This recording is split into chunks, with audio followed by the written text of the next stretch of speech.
Alors, il faut que je vous explique quelque chose. Antonin Buchou nous a envoyé un message sur Messenger et il m'a dit, voilà, moi mon handicap c'est la dyspraxie visio-spatiale. Peut-être vous ne savez pas ce que c'est, mais moi je veux bien venir sur votre plateau vous en parler. Antonin est notre invité aujourd'hui. Bonjour Antonin. Alors c'est comme ça que ça s'est passé. Oui. Je raconte pas n'importe quoi. Et hier, c'était la journée des 10. On les appelle les enfants des 10. Alors dyslexiques, dyspraxiques, dysphasiques, dyscalculies, ce sont des 10 qui existent. Votre handicap à vous, Antonin, c'est la dyspraxie visio-spatiale. Oui. C'est quoi comme handicap? La dyspraxie visio-spatiale, c'est un problème de gestion et d'automatisation des gestes. Ça veut dire que les personnes qui ne sont pas atteintes de ce handicap ont des automatismes que nous n'avons pas forcément. Pour faire les lacets, pour l'écriture, pour tout un nombre de choses qui vont nous gêner dans notre quotidien. Comment vous vous en êtes aperçu? C'est vos parents qui se sont aperçus de ça? Alors, on s'en est aperçu en premier lieu quand j'étais au CP. C'est ma professeure qui m'a décrit comme quelqu'un de différent et qui s'en est aperçu au cours de... Et après ça, on a passé plusieurs tests. Et au CM2, j'ai obtenu une AVS et après toute ma scolarité, j'ai obtenu toute forme d'aide. AVS, assistant de vie scolaire. Il faut savoir que toute la semaine, c'était la journée hier des 10, toute la semaine ont lieu dans les écoles, dans différents collèges, des dépistages. Il faut savoir que ça représente 6 à 8% des élèves en France. C'est 2 à 3 par classe. C'est un handicap qui ne se voit pas. Non, ça ne se voit pas. Ça ne se voit pas et pour autant, est-ce que vous avez ressenti que votre entourage, parfois vous jugeait, vous regardez différemment, parce que vous mettiez un petit peu plus de temps justement à faire vos lacets, à acquérir quelques apprentissages? Alors oui, au début, c'est clair qu'on porte un regard différent sur la différence, mais quand on explique, quand on prend le temps d'expliquer, puis quand on vit mon quotidien, eh bien, on s'aperçoit qu'il y a des tâches que c'est plus difficile pour moi. Bien sûr, bien sûr. Et du coup, le regard des autres change quand vous leur expliquez? Parce que moi, honnêtement, il y a d'abord cette question, et puis ensuite, le courage que vous avez de parler de votre handicap. C'est pas simple. Donc, est-ce que vous avez senti quand vous expliquez, notre regard, le regard des autres change sur vous? Eh ben, ça fait plaisir, parce que pour ma part, j'ai énormément d'importance à ce que je sois compris. Quand je suis compris, j'ai plus d'aise à aller vers les gens, et ça m'aide beaucoup pour mon quotidien, pour tout. Et deuxième partie de ma question, moi j'ai trouvé ça très courageux de votre part. Vous allez avoir 20 ans le 25 novembre prochain, dans un petit peu plus d'un mois. Ah oui, il faut que vous applaudissiez chez vous, parce qu'Antonin vient d'obtenir son permis de conduire. Et je peux vous dire que franchement, c'est très compliqué quand on est atteint de 10 d'obtenir son permis. Non mais c'est très compliqué.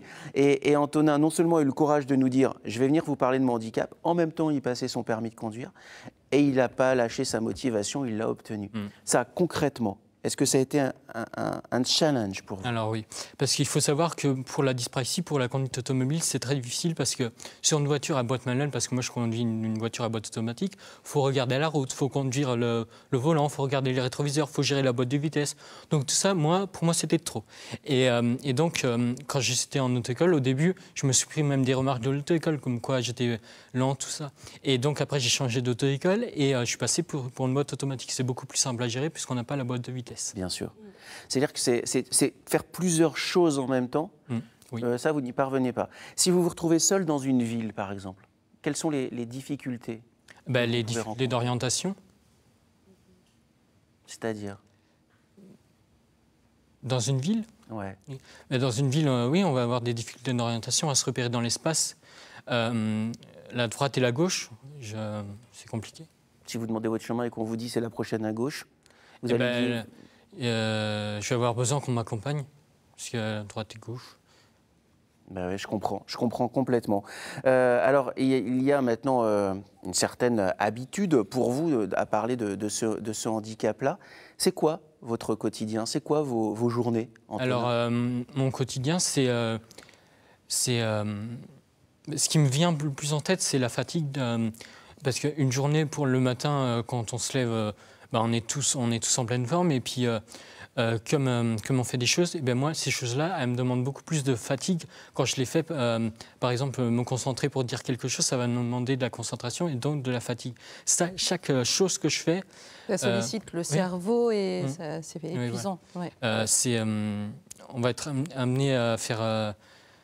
J'ai du mal à expliquer déjà. Ça vous demande des efforts quoi que vous fassiez, à chaque fois qu'il faut que vous fassiez une réflexion, qu'il faut que vous coordonniez vos gestes, votre comportement, ça vous demande des efforts.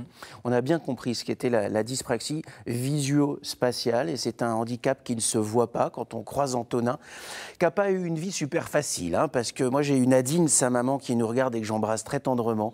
J'ai beaucoup échangé avec votre maman, et je voulais juste vous dire, sans être forcément ému, parce que j'ai échangé des mails très touchants, que Nadine est une maman remarquable et qu'elle porte sur vous le regard d'une maman bienveillante. Elle m'a dit un mot qui était magnifique, elle m'a dit qu'elle était très fière de vous. Elle était très fière de son petit 10.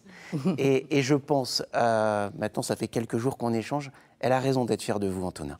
Mais moi, je suis très fier d'être accompagné par ma famille et par ma mère, parce que sans effectivement cette aide-là, je ne pourrais pas accomplir ce que je suis devenu. Et je la remercie. C'est très beau et vous avez raison, c'est comme ça. Mais il y a le rôle de la maman. Mais vraiment, si vous avez entendu et si vous avez surtout écouté Antonin, il y a notre responsabilité. On porte sur le handicap un regard qui souvent n'est pas juste, surtout quand le handicap ne se voit pas. Je pense que le témoignage d'Antonin est précieux pour cela. Il peut faire changer. C'est important qu'il soit venu témoigner parce que c'est vrai qu'on ne connaît pas ce handicap-là. Donc Tellement. bravo, mais... Bravo.